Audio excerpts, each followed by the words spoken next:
And we are live. What's up, beasties? It's me. It's Triple B, your friendly neighborhood bearded book beast. Welcome back to the channel and welcome back to another episode of Beast Friends Forever. Woo! I'm excited for tonight's show, excited for tonight's guest. He is the author of these beautiful books I have behind me on each side of my big head. And he is just an awesome guy. He reached out a while ago and we've chatted a few times, and I cannot wait to talk to him tonight.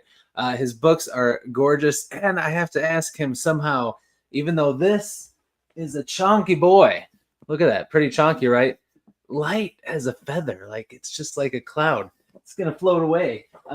But I'm excited to have my guest here tonight. I'm talking about the one and only David Hopkins. How you doing, David? Hold on a second. I'm doing well, Chris. How are you doing?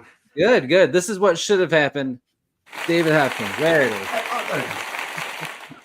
I'm still getting down, doing that countdown, and then having my sound effects ready. I'll get there. This is the kind of YouTube that I like, though. No editing. Just go into it.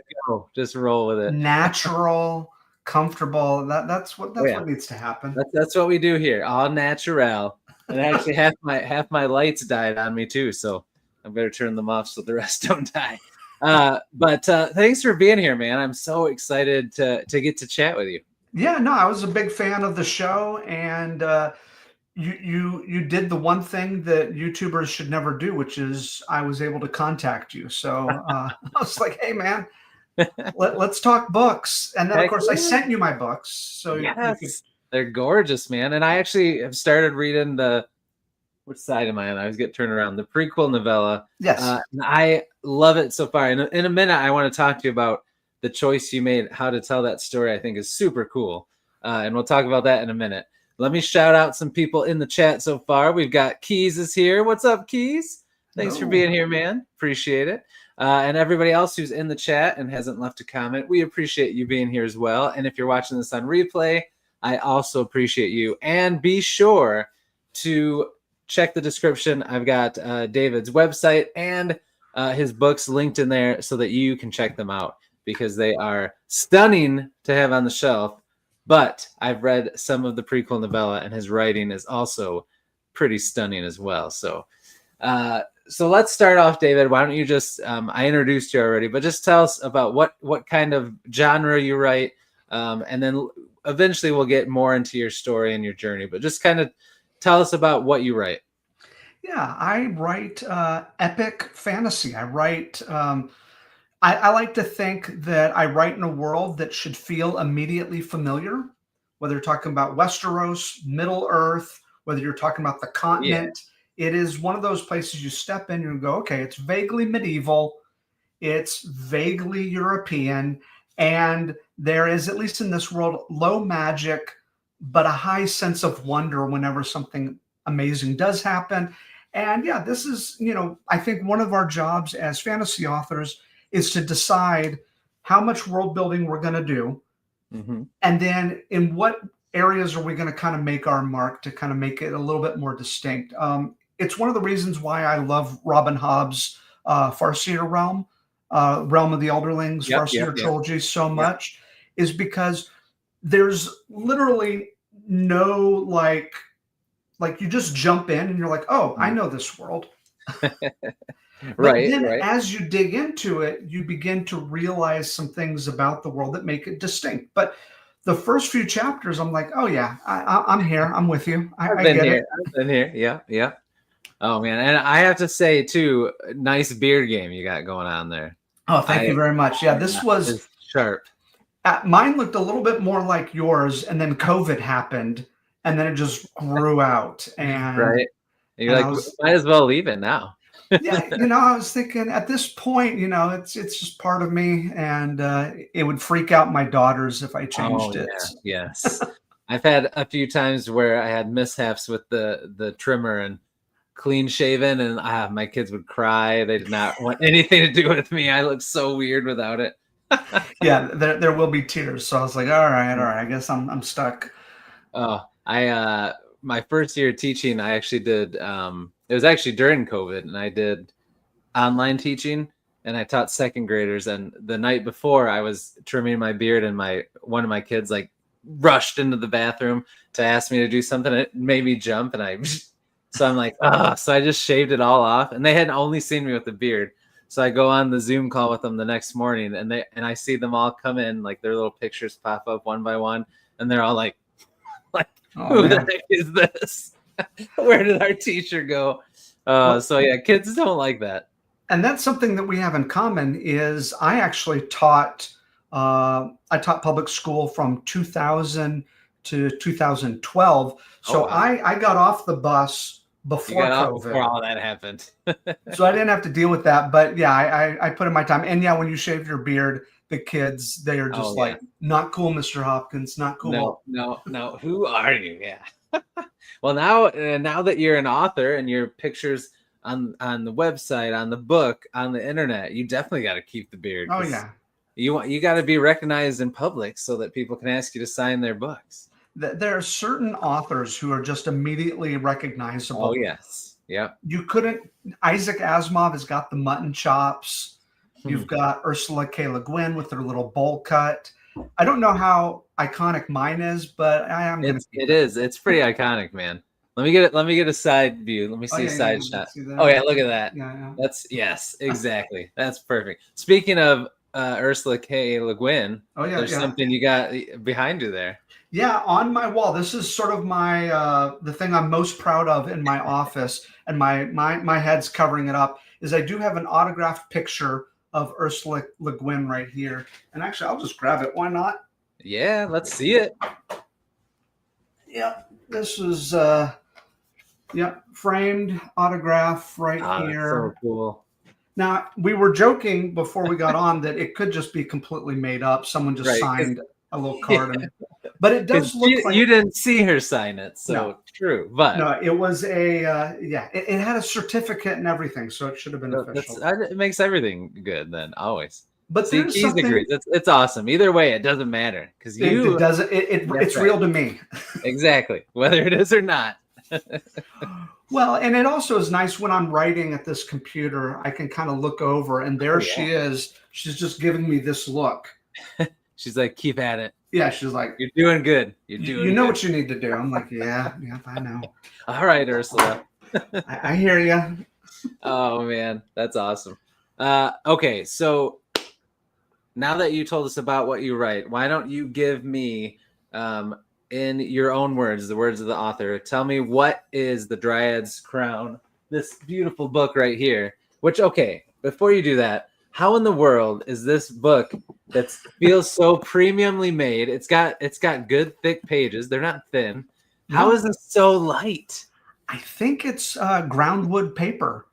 Oh man, it's that's cool. The type of paper I used. And like a lot of indie authors, I spent way too much time at the bookstore going, okay, what size do I want? What paper do I want? And of course, that book has illustrations in it. I was just gonna say, and I love the illustrations. Look at that, guys. Yeah, courtesy of Daniel. Yeah, Daniel Irving Descendant is the illustrator. There's 12 full-page illustrations in there. Yeah, let me show that one. I picked the paper in part because if you've ever looked at Stephen King's The Stand, Bernie Wrightson does illustrations in that, and the paper is just perfect for just how it absorbs the ink. It looks really good on that paper. And I picked this paper in part because of Bernie Wrightson, because it reminds me of Daniel's art. And so cool, man. And so I think that's why it's got that light feel to it. I think it's the groundwood paper. I love it, dude. It's one of my favorite paperbacks actually I got in my collection. Like I just think I love to pick it up, and it's got the buttery soft velvet go with the matte finish. Oh, dude. So anyway, now that I gushed about that, tell us what that book is about. Yeah, it is at its core, it's a story of self-discovery. It's not unlike the first movie in a Marvel trilogy. It is about discovering your powers. In this case, it's about a woman who does not know that she is a wood nymph. She doesn't know that she is born of the forest and that she has these amazing sort of natural forest woodland powers. And in time, she discovers not only what she can do, but what it means. And in this case, it carries with it a great responsibility.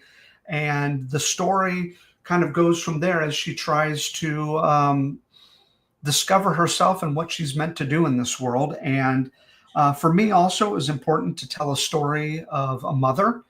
And so this is not someone who just rolled out into her teen years. This is not Game of Thrones or Wheel of Time. She is a mom, probably in her 30s, mid to late 30s. Yeah. And so, yeah, she has a daughter, she has a son, and there's all these responsibilities, but she also is trying to figure out who she is in the process. I love it, man. When I saw that it was an older character, I'm like, oh yes, clicking all the boxes, man. That's awesome. Got to represent the older ones. Yep. Well, and I mean, I love coming of age fantasy with young teen or early 20s protagonists, but like there's so much of that out there. You don't see as often as MCs. Like sometimes the side characters will be older, and there'll be some cool ones, or maybe in a multi POV you might get one that's older, but to have the focus be on a character that's a parent and has to deal with all that, I just think that's awesome, man. So it gets me hyped to read it for sure. And she's not necessarily a parent who has it all figured out either, right? Like she is definitely a flawed character. Yeah. And I don't think she's going to win any Mom of the Year awards, but I think in some ways that makes her special because she is trying to figure out what does it mean to be a mom. And of course, because of that vaguely medieval setting, we're living in a world where kids were better seen and not heard. Yeah. And so she's also trying to figure out that her kids have their own agency. And there's a joke that I would make with some of my people who've been following the book is that she's constantly in a state where she's trying to figure out where her kids are. She's like, where did Gideon and Uric go? That makes sense. That makes sense. We've got another awesome author in here, J.A. Bryden. What's up, J.A.? The Emu King himself. Thanks for being here, dude. All right, and so far I have started reading War of the Hounds, another buttery soft book, light as a feather, beautiful cover. This is prequel novella. Now, did you write Dryad Crown first and then this? Okay. Yeah. So I wrote, I did. I'd like to say that I was pulling a Ryan Cahill in that we do big book, little book, big book, little book. I love it. Yeah. Just keep going that way. And in this case, I had written the Dryad's Crown, and a lot of people really liked the character of Bren Caius. My audiobook narrator, my editor, they both just thought she was their favorite character. Yeah. And I had always wanted to write an adaptation. So this is essentially an adaptation of Shakespeare's Henry V, except we take the character of King Henry and we swap it out with Bren Caius. That's cool. And this book opens up in an interesting way. It doesn't just tell the story. You've got like a theater, what would they be called? A trope, a group, actors and stuff, and they're going to do a play of the story that you're trying to tell, which is pretty sweet. Yeah, and I wish I could take credit for that idea. That is in Henry V. It opens up with a chorus, and then in between each act, there weren't act breaks when he originally wrote it, but the act breaks were inserted later. But in between each act, the chorus comes back, and the chorus stands forward and goes, okay, imagine that this stage is actually a field in France. Yeah. And now picture the horses and imagine this, and we'll do all this. So I essentially have that, except I had so much fun writing the actors that I kind of wrote it out more than Shakespeare did. I put there's characters and there's scenes and there's a little storyline going on there. Yeah. Because I was gonna say, like, I know you based it on that, but that part wasn't a big part of it. This, like, even just in the first few pages, like, I'm like invested in these actors and stuff. Like, it's pretty awesome. I'm excited to finish it up and get into Dryad's Crown. But I think that was well done. I mean, you made me care about what should have been just throwaway characters. I'm like, I want to read more books about these people. Well, yeah, and even in the next book in the series, The Summer Sword, the actors do return. They come I was back. going to ask you that. Okay. Yeah, they come back. So maybe these are characters that, with certain writers, they just they stick in your head, and you're just like, I've got more stories to tell with this group of traveling actors. And it was a fun framing device because I could have elements in the stage that then translated over to what was really happening. But then, and I don't want to spoil anything for you, but towards the end, it actually deviates. Ooh. Where the ending that we get in the play is not the ending in real life. Oh, okay. And what it's trying to kind of communicate is this idea that sometimes our legends and our fictions are they're not always the same. Like we sometimes tell the stories we want to hear, right? And what really happened might be a little bit harder to digest. Oh, I love that. Gets me even more pumped, man. Another awesome author was just on Beast Friends Forever recently. CJ Switzer, another awesome beard. And yes, the beard sense was tingling. There you go. Look at that thing. Woo! And then Keys asked my next question. He's right on sync with me here. So how many books do you think that the series is going to be? Are you thinking trilogy or longer? It is, and this is a frustrating answer, but it's going to be at least 4 books of the big series. Yeah. Okay.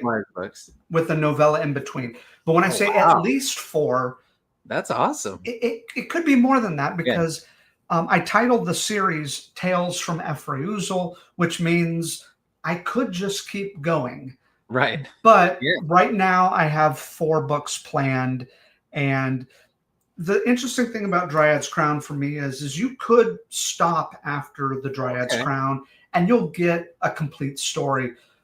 But once you get into the next book, you're kind of strapped in for the long haul because things get a little bit crazy, and then at that point you'll need to read through book 4 at that point. Okay, nice. Okay, so that's kind of cool. Decision to make.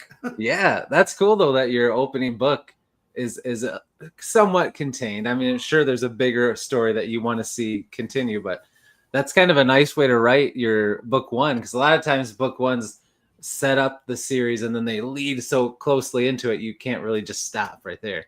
So it's kind of nice because people that like standalones or just want to try it out, they don't have to feel like, oh, now I'm stuck, I gotta read the rest. It's a smart decision. You want them to read the rest, of course.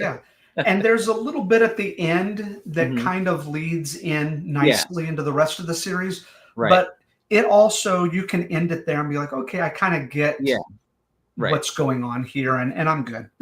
Kind of like a TV show, like a season. It wraps everything up, but there's still some things out there you want to keep going to see what happens. You're going to get the sense when you get to the end of book 1, you're like, the author didn't know if he was going to be canceled after the first season or not.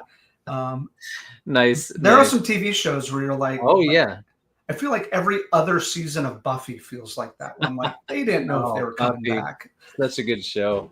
That's true. That is true. Keys had another question here. He said, are the novellas more character arcs or are they stories that take place within the same world or realm of the big chunky books, or are they totally different?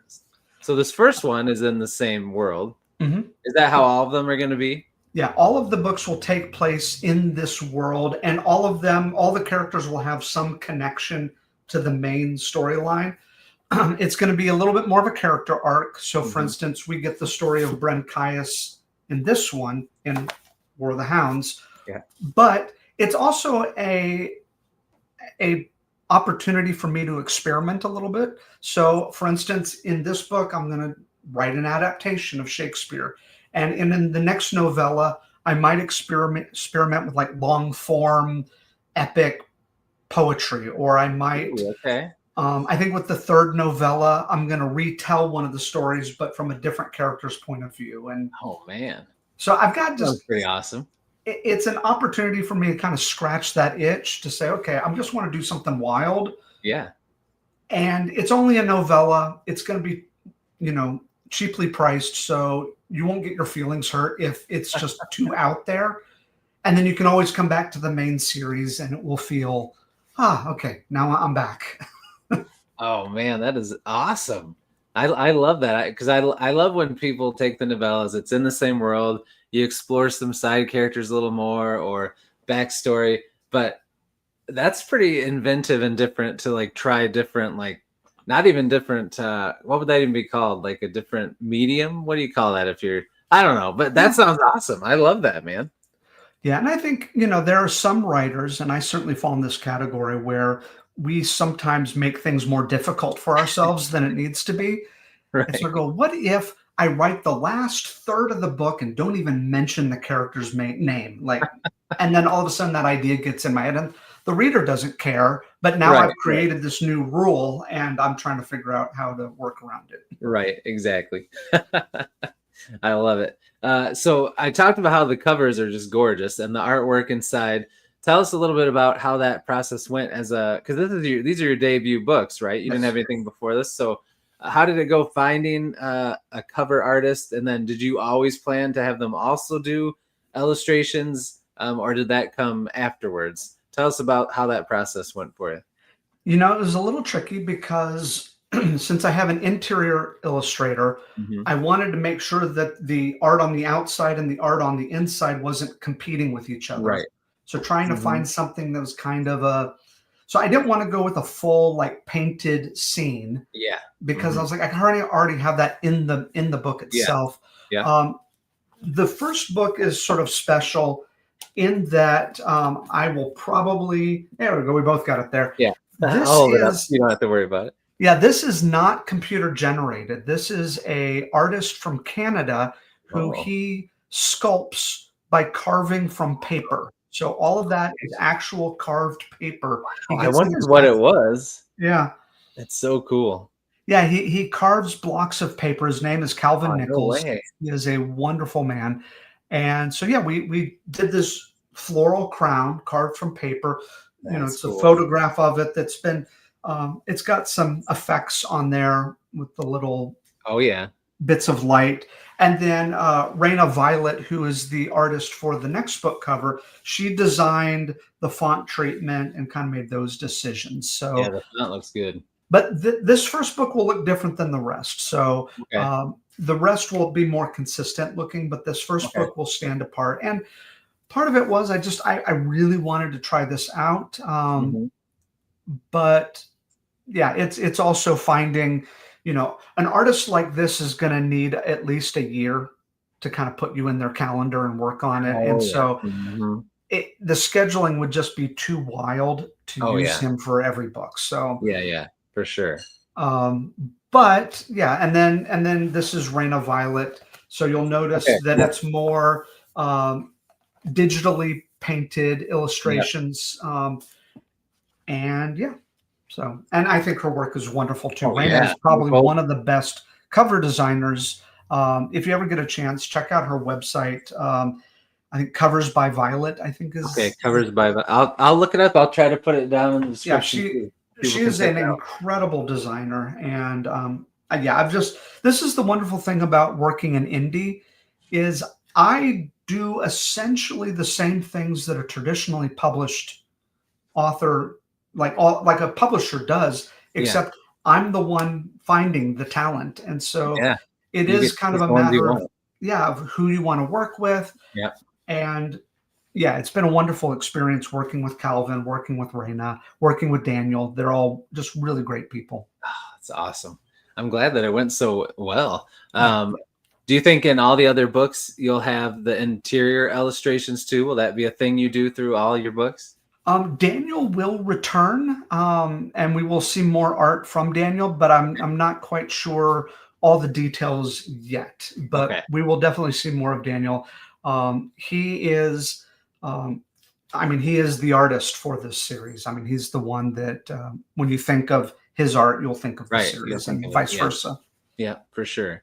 Um, so Keys asked, what type of fantasy is it? Would you consider it like a mix of different kinds or like epic, high, more classic? Is there some dark fantasy in it? Like what would you characterize it as? Definitely epic fantasy. Um, we've had a few conversations about the term noble bright. Oh yeah. I don't know. That term has not kind of caught on the same way that grimdark has. Right. Right. Yeah. Yeah. But I always think of the line by Samwise, which is, "There is good in the world, Mr. Frodo, and it's worth fighting for." Yeah. So Yeah. I'm not saying that this world is a good world. In fact, there is a lot that is Right. very, very wrong with it, Hmm. but it's worth fighting for. Okay. There is goodness in this world, and even my editor, I think she seemed a little disappointed that there were some very kind-hearted people in the book. Uh, Hmm. so she's like, "There's just a lot of nice people in the book." I'm like, "Yeah, sorry," but I You mean got that's it right. but that's also an expression of my worldview as Yeah, well. Like that's good. I think, and maybe you'll disagree with me, but I think that people will do the right thing when they have the freedom and the care and the opportunity to do that. People Mhm. want to be the hero in their story. And so, yeah, in my book, there are good people. Now, there's some also people who are just out and out Right. corrupt and evil and will drive you crazy. But there is good in the world, Mr. Frodo. I like it. I like it. So it's clear to see who the good guys are and who the bad guys are. I Yeah, like it. and even in the case of the Dryad's Crown, the main character Silbury, I mean, she is imperfect, she's flawed, Mhm. but I think most people would identify that this is a person who will they'll do the right thing. Very cool. Yeah. And you're winning keys over. He says, I got to get on this train. That's All right. right. Jasper Renwick is here, another awesome author and supporter of the channel. Hey, Jasper. Thank you, my friend, for being here. All right. So in a minute, I want to go back and talk us through your journey, your inspirations, all the stuff. But before we do that, David, I always like to share a couple dad jokes. All right. So as a fellow dad, I know you're going to appreciate these. Let's see. All right. First one. Here we go. Two windmills were sitting on a hill. One asked the other, "Do you have a favorite song?" And the other replies, "Well, all my life I have been a heavy metal fan."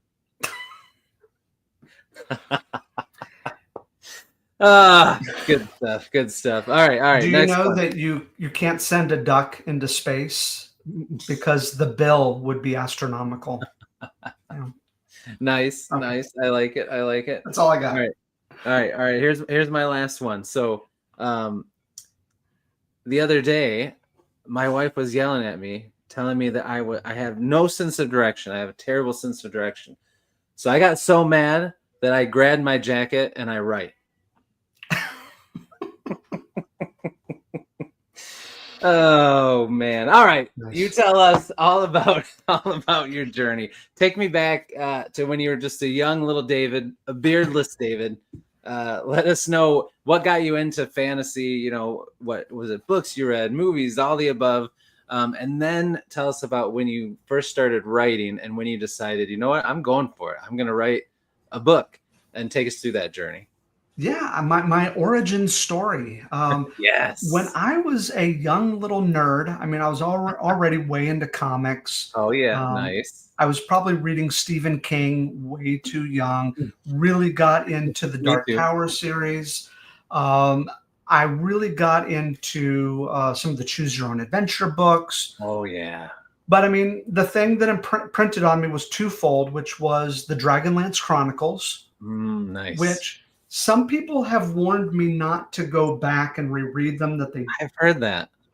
but I think at that age, when I was, Right. 6th grade, 7th grade, that melodrama, when you're a little kid, I don't know what it is, something about the melodrama just Yeah. really hits you, and Dragonlance Chronicles is nothing if not melodramatic, and I think that that was what, the drama of these, the twins and the people and the betrayals, and I was just hooked on that. Yeah. The other thing that I think really got me was my best friend had HBO, which was a Ooh. big deal when I was a kid, and so I could Mhm. always sneak over to his house, and we could watch Beastmaster. Oh, We could nice. watch Neverending Story. We could watch, Yes. yeah. I mean, it was Oh Legend. man, I mean, it was all those really just trashy 1980s fantasy. yes. That was like the only way you could watch them unless you could go to Blockbuster or something. Oh yeah, yeah. So I think a lot of that HBO stuff, yeah, it just imprinted on me as. And then when I got older, I was writing kind of all over the place. I worked in Okay. comics for a while. Oh, I really? worked. Oh yeah, yeah, and I worked as a magazine journalist. Uh, Wow. but then probably, gosh, about six years or so ago, I just decided that I need to be about the thing that I'm going to do for the rest of my life. Yeah. Yeah. It's like a midlife crisis in reverse. Yeah. Instead of trying to do something outrageous, I'm like, okay, time to settle down. And if I'm going to do an epic series, Hmm. I better do it now. Right. Because if I wait till I'm George R. Martin's age, I don't have the skill that he has. So Right. I would be stuck. That's fair. That's Yeah. fair. All right. So that makes sense. So you decided to go for it. Oh, Did yeah. you always plan to do it self-pub, indie pub, or did you ever think about trying to go traditional? I originally was wanting to do traditional. I had written another book. It was kind of another speculative fiction genre. Mm-hmm. And I had the hardest time getting it published. Hmm. And my friend, I'm going to name drop, but my friend Kayla Olson, who is a wonderful romance author. She also writes some YA that's been really, really great. Nice. And I was telling her about my problems, and she was like, well, no one's publishing, and it was a apocalyptic type book at that time. She's like, no Okay. one's publishing those books right now. I was like, no one? She's like, oh yeah, yeah, you can't get that genre published right now. And a light went off in my head where I realized I don't want to be in a situation where I can't get my books published because that's just not what the industry wants right now. Yeah. Exactly. Because Yeah. I want to tell this story. Yeah. So it's like, um, and then the type of epic fantasy that I'm doing, I think maybe a publisher like Orbit, they might like it. But I Mhm. would say most of your traditional fantasy science fiction publishers are looking for different things. Whereas Mhm. mine, yeah, it does feel like a very traditional epic fantasy story, in that the tropes are there, the Yeah. settings there. Right. I'm not trying to reinvent the genre. It's not Stormlight Archive. So um, I don't know how easy it would be to get published. And then the other thing is I don't want to get stuck on the mid list. I have enough friends who have been mid list publishers, Oh yeah. and honestly, the sales numbers are not that much different than what mine are, but Mhm. I get a much bigger percentage Yes, and a lot more control. and a lot more control. Right. Yeah. Yeah, I mean, no one can tell me, the last book didn't sell well enough, so we're pulling the plug. Yeah. It's like I can I can ride this right off a cliff if I want to. I don't care. I'll keep writing. Exactly. Yeah. Yeah. So that's the beauty of it. Yeah. Oh, I love it, man. That is fantastic. So when did I guess I should have looked in the inside cover, but when did Dryad's Crown come out? When did you release it? How long Uh, ago? 2023. Okay, 2023. But it's a little bit misleading because I originally released it as a series of shorter books, and Oh, I okay. released it to like my Patreon, and I kind Yeah. of did a digital release, and then I compiled them and I rewrote. So I spent way longer on the Dryad's Crown than most people would, in part because I was just trying a different thing there. And Yeah. then at the end of the day, I was like, this belongs as one book. One book, yeah. Well, I'm glad you did because it's a beautiful book, and Well, I'm thank glad you. to have it. Well, that's awesome, man. So you're working on book number 2. Yes. Uh, when are you thinking of having that one out in general? You don't In have to gen- say specific dates or yeah. anything. I have told the people on my Patreon, I've told my newsletter Mhm. that 2026 will be the year that it comes Ooh. out. All right, Now, you hear that, everybody? Jump on right now. Grab Dryad's Crown. Now's the time. Now, will it be 2026, December 31st, The last day. 11:59 and 59 Hey, seconds? I don't know. you'd still be keeping your word. I'm still there. Part of it's also going to depend on, and this is one of the things that indie authors deal with, is even when I finish it, I still have the schedule of my editor. I've got to respect her time. And so Oh if yeah, she says I can't get to this right. until this month, Yeah, that's then kind of out that of your pushes hands. the deadline back. So, but I'm hoping to have written it and getting it in a good shape probably by March or so. I'm a Nice. good way into it right now. And I'll have my part before it goes to the editor Yeah, done yeah. by March or so. Oh, dude, that's Yeah, exciting. it is. Very cool, Yeah. man. That's awesome. Well, just so you know now, when book 2 comes out, you can come back on and we'll talk about book 2 and pump it up. Perfect. We'll Get ready we'll for do a it. little release party. We'll Heck hype yeah, it up. man. I love it. And then when you get ready to release like the cover for book 2 or anything like that, let me know. I like to do little shorts and things for cover reveals. So It anything should be new? soon. Okay. Okay.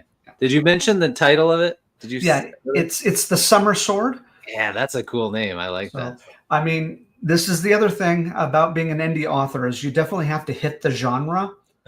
So the Dryad's crown, you're like, Yeah. okay, crown, it must be fantasy. Yeah. Yeah. Sword, Yeah. throne. You got to have those You gotta have keywords. those in there. Yep. So yeah, You the gotta have Summer that Sword. connection. That's a cool. That flows nice. I like Yeah. that. Summer sword. All right. Very cool. Um, so you talked earlier about what the book was about and how the main character is a little older, is a mom, has kids. How did you decide on that? Was there anything from your life or something you read that inspired you? Why didn't you pick like a father or something? Like what made you pick your main character as your main character? Yeah, originally, and I kind of go just on vibes and feeling, Mhm. but Yeah. originally I had this idea of like, okay, I'm going to tell this story about this man he's a farmer, simple life, and he finds out that his wife has this whole life where Mm. she's an adventurer and she's got powers and all this stuff that he doesn't even know about. Yeah, yeah. And as I was kind of thinking through that outline, I go, well, I should probably tell the story from the point of view of the more interesting person. So it became less of a story about him finding out that his wife had this whole other Yeah. life than it was about her trying to keep that from him.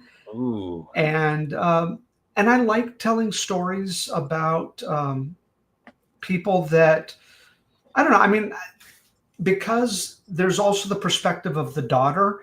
Mhm. Um, we have different ages, so I can write from Gideon's viewpoint, and she's a much younger girl, and I Mhm. can write from the point of Silbury, who's much older. And it's fun playing with the different Yeah, perspectives. How that's does a little cool. kid see the world? Yeah. How does an adult see it? The other thing is, and I'll just be blunt about this, my wife's favorite author is Isabel Allende, who is renowned for writing these multi-generational sagas. Mhm. And I Mhm. was like, I can do that. I want to try that. So this, when it's done, it will be a multi-generational saga Oh, where very cool. we start with the mom and then we move to the kids and then another generation after Oh, that. I So love that. That's awesome, dude. but that's me just trying to like do what Isabel Allende already does better than I do. So, it's like I could do that. I can do that. No. Shoot. Look at what I have hanging on my wall. I can do that. I got Ursula Le Guin over here. Yeah. But if you think about it, even J.R.R. Tolkien was writing a multi-generational story in the sense that, Bilbo passes the True. story on to Frodo. And, Very true. it's this new generation of hobbits, of the Baggins family. And, the story, I don't want to spoil anything on that one, but there is this idea in his stories that, to me, my favorite epic fantasies feel more like an unfolding of history Mhm. than just of telling a three-act story. It's got this feeling and flow of history, and I think A Song of Ice and Fire does that very well. Fellowship of the Ring, Lord of the Rings does that really well. Wheel of Time. It's an unfolding of history, and Mhm. that's kind of what I wanted to do with my book I series. love it, man. I actually love that in I've read series where you have like an opening trilogy and then you have a sequel trilogy where those characters are older and their kids play a part in it. I love that you're doing it all in one, in those 4 books. I think that's amazing. I can't wait for that. That's awesome. Well, and even I think Chronicles of Narnia, I think you get a Yeah, little bit of that where that's they true. age up and there's a different group, or it's the same group but older. Yeah. Yeah, hang on a second. Sorry. Yes. My daughter, they have His a live stream. spirit. Yeah, I know. The door's shut. They That means they have, nothing. I know, no, it doesn't. They have Spirit Week, so she wants to make sure that she's supposed to wear what it says tomorrow, and where's the shirt that she wants to wear tomorrow. Oh, You know how yes. that goes. Oh, um, yes. so yeah, no, I agree, man. I think that's a great idea, and I can't wait to see what you do with it. That's exciting. Yeah, I mean, me too, because part of it is the story sort of unfolds as you're telling it. I'm not a pantser. I do outline everything. Okay, But even okay. as you're outlining, occasionally you'll make discoveries where you have to go, okay, take this out. We're going to do something different. Yeah. Even with The Summer Sword, I had a character who I was so certain was going to die at the end of the book. And somehow she found a way to survive. Wow. And I'm Okay. looking at my outline going, how are you still here? And I was like, all right, Everything. I guess she's still with us for another book. Oh man. All right. That's cool. Yeah. I can't wait to get to the point where I can ask you, like, was it this character? Yeah. It will be kind of obvious from the standpoint that at the end of that book, that character is in a very precarious situation. And they get through it. But she's not dead. Yeah. Okay. Got it. Yeah. Very cool. Well, speaking of pantsing versus plotting, Yeah. my next questions have to do with writing process. But before we get to those, every day on my channel and on social media, I ask a question of the day, and I like to ask my guests the same question. So today, because it's October 1st, day 1 of spooky season, I always love to read a lot of horror or like fantasy with horror elements in this month. So I just asked, when are you planning to read your first horror or spooky book of the month? So have you already read anything scary yet? Have you started anything? Do you plan to? Do you ever read scary stuff in October? I mean, I grew up reading Stephen King. I was gonna say, I know you were reading Stephen King when you were pretty young. So. Yeah, oh yeah, I loved Cujo was probably my favorite book, and I was like in junior high, and it's such a brutal book. That's rough to read at that age. It's a brutal book, but this year I read Mexican Gothic by Silvia Moreno Garcia. Ooh, yeah. And Mexican Gothic is an amazing book because she is able to write a story where you are just screaming at the book, get out of the house. Just go. But the character doesn't know she's in a horror story. Right, like she doesn't know. And so she stays. And yeah, the whole book was just, I was on pins and needles, and it's very well written. Mexican Gothic. That was I wanted to read that one. Okay. That was my spooky story. I also read Witch in the Well. Which I haven't heard of that one. It was kind of a epistolary story of the sort of horrible thing that these kids do when they're younger, and then I don't know. It's good, but I still think Mexican Gothic is stronger, but also worth checking out. So. Okay, interesting. All right, we got some people reading stuff in here. Jasper loves spooky season. Me too, man. And Keys is almost finished with Dracula. I haven't read Dracula for a long time. Well, and Dracula is Dracula epistolary also, or is it Frankenstein? And one of those is just all told in letters. Yeah, I know you're right. I don't know which. I know what you're talking about. I'm not sure. Okay. That is a good question. Google that up. Yes, Dracula is a narrative related through letters, diary entries, and newspaper articles. I was going to say, I remembered there being like letter things in there. So yeah, solid approach. I love it. Yeah. Oh yeah, yep. Keys said there's diary entries in there. Yep. Very cool. Sometimes there are some cool books that do that, where the whole thing is told through. I'm trying to think. Talking about vampires, Jay Kristoff, who did Empire of the Vampire. His I can't remember what it's called now. I have it somewhere. But he did a sci-fi series where the whole book and trilogy is told through like correspondence and emails and text messages and all this stuff between all the main characters in the space opera war that's going on. I've never read it, but it looks really interesting.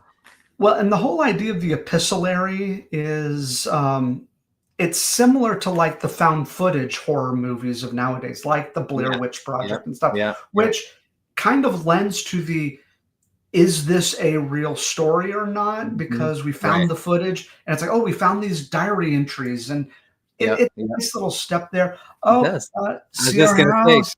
Yay. yep. Says he met you at Armadillo Con.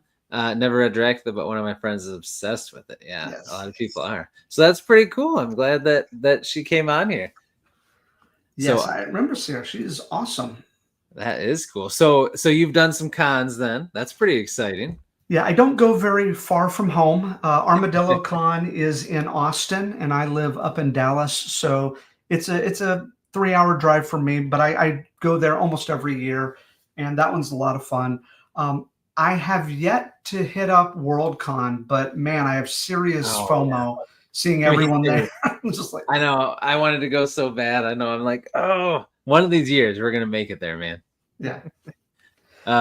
All right, very cool. Oh yes, and Keys, that's true. A little shout out. Talking Story fam, JJ Minton Discovery. It does have really good journal entries in it. That is very true. All right. So we already talked about how you're more of a plotter, you said. Yes. So but my question in that is, have you felt like it changed from book 1 to book 2, or even with the novella? Did you feel like you have shifted a little more towards the middle as opposed to where you first started, where you outlined everything? If anything, I've become even more of a plotter. I think part of it is You're when I even wrote further to that side. when I wrote the Dryad's Crown, I really Mhm. was writing it a section at a time. Okay. And it was easy for me to kind of gauge fan reactions. It was easier to kind of figure out, okay, where next. Mm-hmm. But I knew with the next book, because the Summer Sword is going to be as long as the Dryad's Crown, maybe longer. Mm-hmm. I was like, I need a very solid outline because I can't really afford to have too many days where I'm thinking about which way I want to turn. So Right. I spent a good month or so and I wrote about a 30-page outline, which I've stuck to pretty Wow. closely. Okay. If anything, there was occasionally a time where I would be like, okay, I don't know if this scene needs to be here anymore, but the story beat for beat is more or less what the outline was. And I will probably do that again with my larger books. Now, with the shorter books, the novellas, I can Yeah. afford to fly by the seat of my pants a little bit more. Yep. A little more. But I say that War of the Hounds was an adaptation, which you can't Mhm. do much That's pantsing on true. that. That's true. That's true. But the next one, we'll go with that. Okay. All right. Very cool. All right. Do you mentioned when you're writing it in sections? So do you write your books in order of what happens, or do you hop around at all?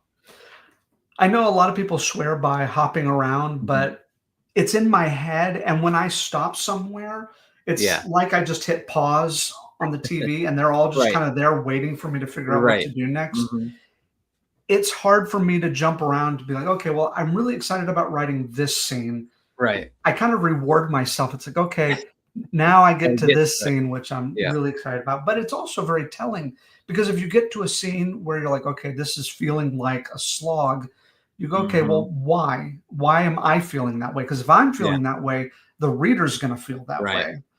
Yeah. And, sometimes you do want to test your reader's patience. Sometimes Mhm. you intentionally draw things out. But if you're not doing it on purpose, then you may That's want not to good. you may want to evaluate and be like, okay, Right. what's happening here? What Right. do I What's need to happening do in this? to, Yeah. to move it up? Okay. I like it. All right. Next question. So right now you're in the thick of it with book 2. So to keep yourself on pace, do you set daily or weekly or monthly writing goals, or do you just say like, okay, I want to get done with my first draft by this date, get it to the editor by this date, or do you set like smaller like weekly, daily goals? Yeah, that's a great question. I use Story Origin, And Nice. there is, even with the free version of Story Mhm. Origin, there is a daily goal tracker. That's And so cool. I can set a word count goal, and then I can set the date by the time I want to hit that. And it will tell me each day, okay, you need to write X number of words each day. And if I Oh, don't that's make my goal, it gets a little bit larger. If I yeah. surpass that goal, then the word count get a little bit smaller day by day. And I use that pretty religiously. Um, for the most part, if I can write, and I know some of the people out there are writing like 1,000 words a day. I Yeah, can't yeah, do that. I mhm. wish I could. Yeah, But if I can knock out about anywhere between 350 to 500 words a day, and if I do that, I'm on schedule. that's good. That's cool. Yeah, I've heard a lot about that story origin. It sounds pretty cool. Yeah, I think the best thing about Story Origin is that the developer is still very involved in the community and very Mhm. responsive to feedback. He's That constantly is good. checking up on people. And so that's helpful because it's very clear that he made something that writers asked for. Yeah, that's awesome.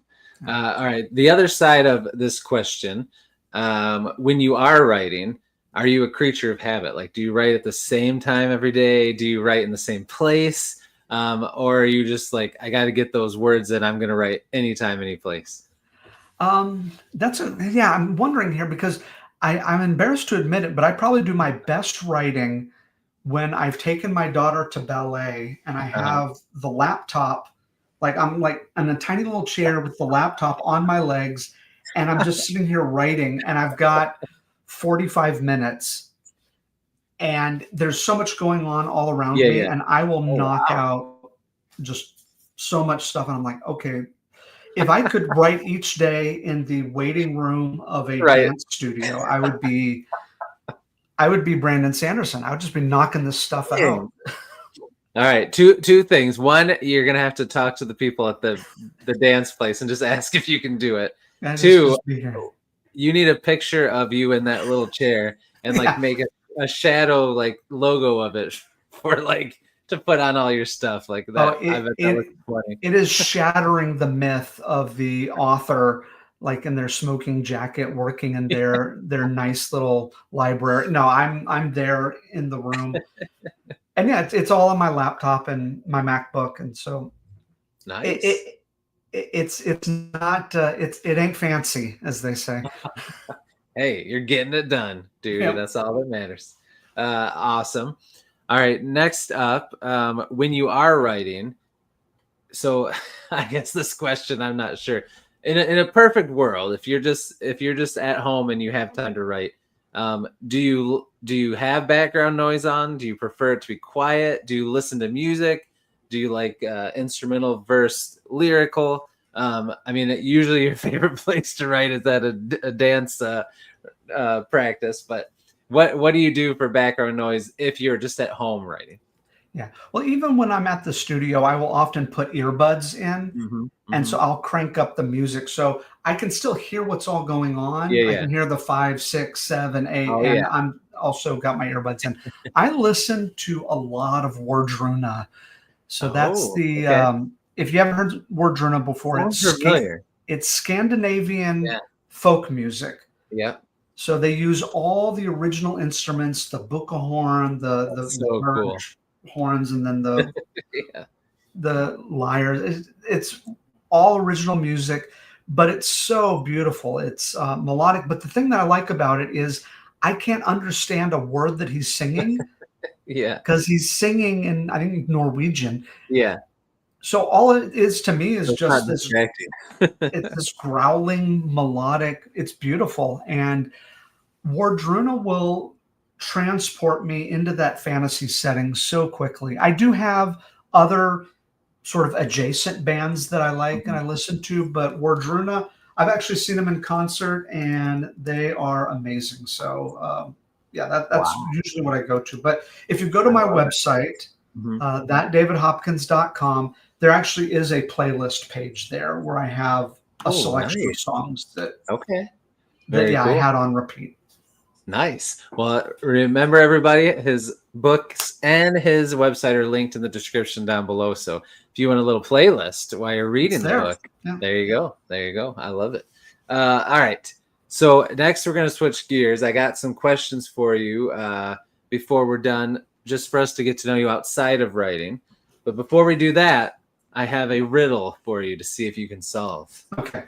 You feel like you're ready for this? I am not, but go for it. All right. Chat, feel free to hop in and help David out if you think that you know the answer. All right, here we go. I have a neck, but no head.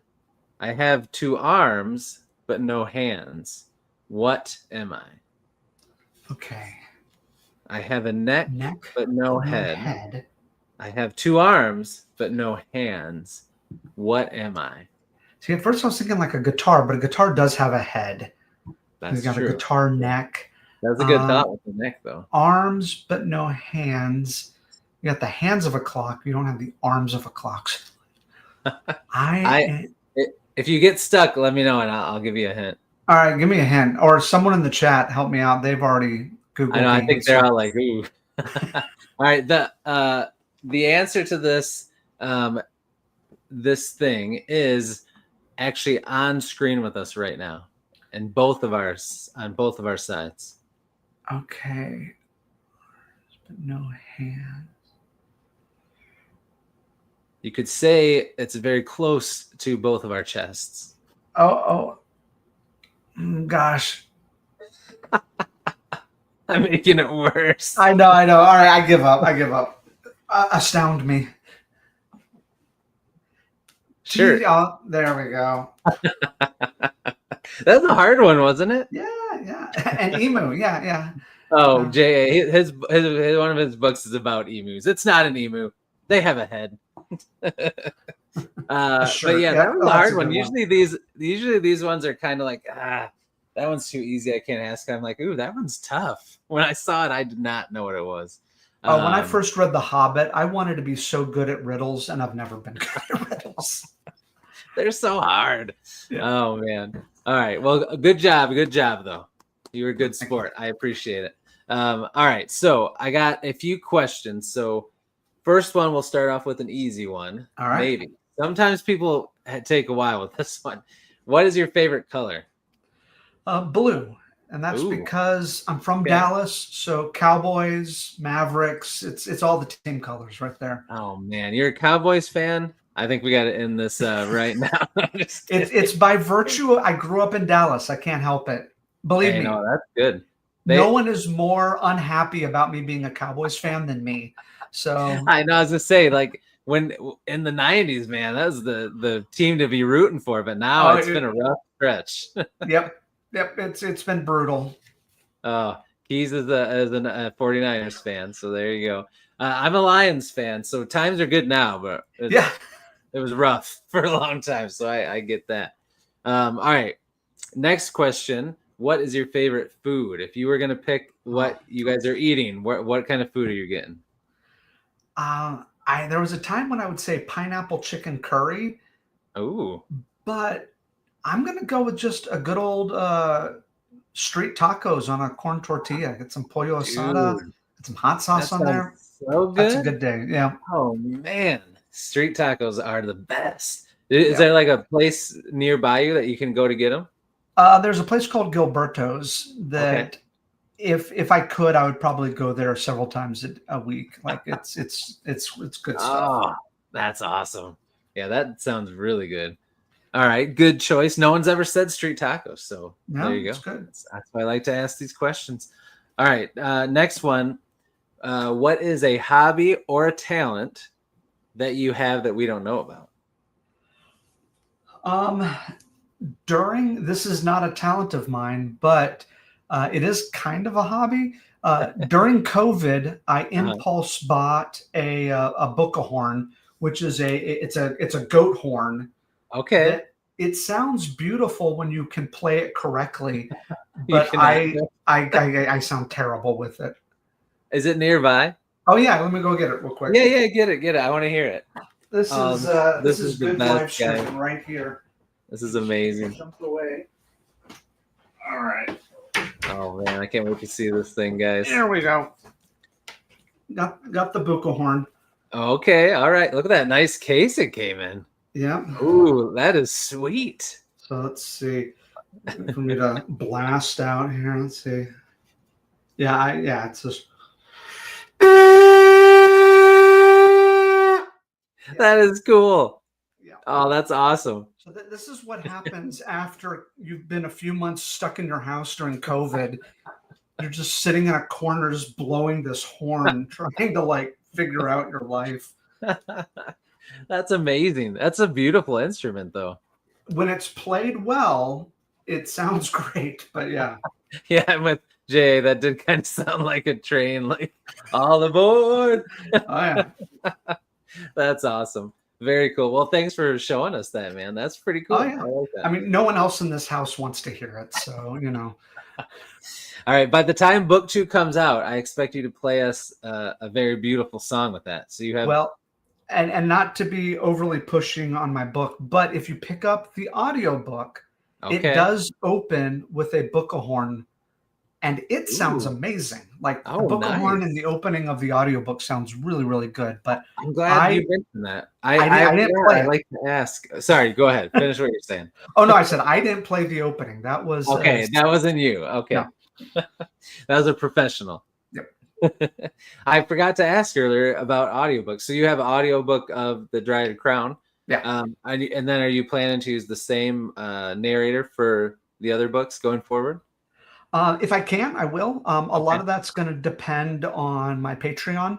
I use Patreon to support a lot of what I do, and I believe in paying everyone that works with me. Yeah. I have a wonderful narrator on The Dryad's Crown. Her name is Lindsay Dorcas, amazing professional. If I could keep her as my narrator from here until the end of time, I would. But a lot of that's just going to depend on Patreon and other support. So it may come out, but it may take a while. Yeah. That's awesome, though. That's very cool that you have audio. I love audiobooks. I love all kinds of books, but audio is awesome. Yeah. All right. So next question. Think back with this one. What was your first job that you got a paycheck for? First job that I got a paycheck for was working in my dad's warehouse. Okay. After school and during the summers. Nice. My dad sold like this security infrared equipment that when you walk in front of it, the light turns on. Yeah. Uh-huh. And I would have to like ship everything out and bring back returns, repair it, send it out again. Oh, wow. You know, living in Texas, it's like 100 degrees during the summer, and I'm in a warehouse with this gigantic fan on. Oh, geez. Yeah. Yeah, it was rough, but you know, it was a paycheck. Hey, you got the money. Yeah. All right. What was your first car? Your first ride? Oh, a Honda Accord. It was passed down from my dad to my mom to me, and then I drove it into the ground. It was a maroon Honda Accord. Yep. Maroon. You remember what year it was? Gosh. Or roughly what year it was? It had to have been like early 90s. I drove it. Yeah, we drove that car until it just fell apart. So yeah. Did it look like let's see, like a doorstop? Let me see if I can find it. All these pictures are like from the front. I want to see the side. Did it kind of look like that? Oh, yep, that's it right there. There we go. That's a 92. I don't know if that was the year or not, but there you go. Just picture David driving around in that, going to the warehouse. So cool. Oh, that's awesome. All right. Very cool. So we talked about some of the books that you loved. What about movies and TV shows? What are some of your favorites through the years, or something that you watched recently that you enjoyed? I mean, recently, if we're talking TV shows, it's Andor and Arcane, like everyone. So good. Yeah. They're so good. I mean, objectively, like the best thing on television. It was just really, really good. Oh, yeah. I agree. Growing up, I mean, I really liked when I was in college, I was really getting into Akira Kurosawa, some of his black and white samurai movies, particularly Seven Samurai. I still love that movie. And to me, that movie has everything that you would ever want in a hero story. It's just it's got all the elements, and so you can just go back to that and find inspiration. So I really love Akira Kurosawa. I liked Alfred Hitchcock Yeah. a little bit, but let's see. And then of course the movie that blew my mind was Lord of the Rings when it came out. Fellowship of the Ring, Two Towers, Return of the King. Magical, wasn't it, when that came out? Man. Yeah. Oh, I know. I got to get my son. My son, he just turned 16 and he hasn't seen it yet. So I'm like, he's old enough now. The time has come. It's time to watch it. I even remember watching Return of the King in the theater on the day it came out. And I remember just thinking to myself that I will never feel this way about a movie ever again. And it's true. I don't, because even though some of the technology has progressed, for my early 2000s brain, this was just, I couldn't imagine anything more epic than that. It was so good. It was so awesome. Yeah. I know. I feel like that was like our thing. Like kids, like my son, probably for him, it's like the Marvel movies are kind of like for him, but yeah, I agree with you. Nothing will ever beat that for me. Very cool. All right. What about video games? Were you ever a gamer back in the day or now? I basically, my PS4 is a Witcher 3 machine. It's like I bought this thing and I only play Witcher on it. So such a good game. Yeah, no, I play Witcher 3. I'm looking forward to Witcher 4. Heck yeah. I've been trying to play Disco Elysium just because I have that game too. It looks like a blast. I've played a little bit at the beginning of it, but that's it. Yeah, Pat Rothfuss really loves that book, or loves that game. So I was like, okay, I'm going to give it a try. But I'm kind of at that state where I'm just like walking around kicking things, trying to figure out what I'm supposed to do next. I know. Well, and you got to build up your character so much before you can win anything with the chance and the dice. Oh yeah, thing. Like everything goes bad if you try to do anything. Yeah. Well, I just love that game though. How you start off, you're in his apartment and he's just a slob. He's like in his tighty whities and like just walking around. There's food everywhere. Like it's pretty awesome. Yeah, it's a fetch quest for you to find your other shoe. Where did it go? I know. Oh, that's good. That's good stuff. All right. So to end here, I've got a few rapid fire questions. Are you ready? Yes. All right. Here we go. These are going to be start off with some nerd rapid fire questions that I want to know your answers to. Okay. Okay. First one, Star Wars or Star Trek? Star Wars. Nice. All right. Second one, DC or Marvel? Marvel. Oh, okay. Who's your favorite superheroes? The Thing from Fantastic Four. Oh, okay. Did you see the movie? I did. It was not bad. Yeah, and I was pleasantly surprised. Not bad is pretty darn good when it comes to Fantastic that's Four. Pretty good. Yeah. All right. Cool. We talked about PlayStation, so I probably know your answer to one of these, but 2 levels. Go further back. Nintendo or Sega? Nintendo. Okay. And then PlayStation or Xbox? PlayStation. PlayStation or Nintendo? Oh gosh, PlayStation. Okay. Nice. All right. And now my last couple ones have to do with food. So first one, which grape tastes better, red grape or green grape? Green grape. Oh, we were on the same page, so we got to the grapes. Yep. Green grapes are good, but I think the red ones are superior, but I still like you. All right, that's all right. All right, last one. So pizza toppings. Should pineapples go on pizza? I just had a pineapple pizza today. So, yep. Nice. No. Yeah, I don't mind pineapple on pizza. Some people think it's an abomination, but so what like a Hawaiian pizza, or did you put it with something else? Oh, I'll go full Hawaiian. It's pineapple, it's the the ham. Canadian ham, the thing. Yeah. It is good. I think it's good. Okay. Yeah. Somebody in the chat the last time I asked this, they do like jalapenos, pineapple, and chicken. I'm like, I kind of want to try that now. Late in life, I have been rediscovering the jalapeno. So I don't know if I would mix it in with my pineapple. But I don't know. I mean, that's sweet and spicy, you know. yeah, That does go good. Although you got to be careful with the jalapeno, though. Sometimes I get used to having it on like a sub at a restaurant, and it's more pickled, so like it's a little tamed. Then you get like that fresh jalapeno that has some of the seeds on it, and you're like, yeah, it'll wake you up. yeah, it will for sure. Oh man. All right. Well, we'll wrap it up there.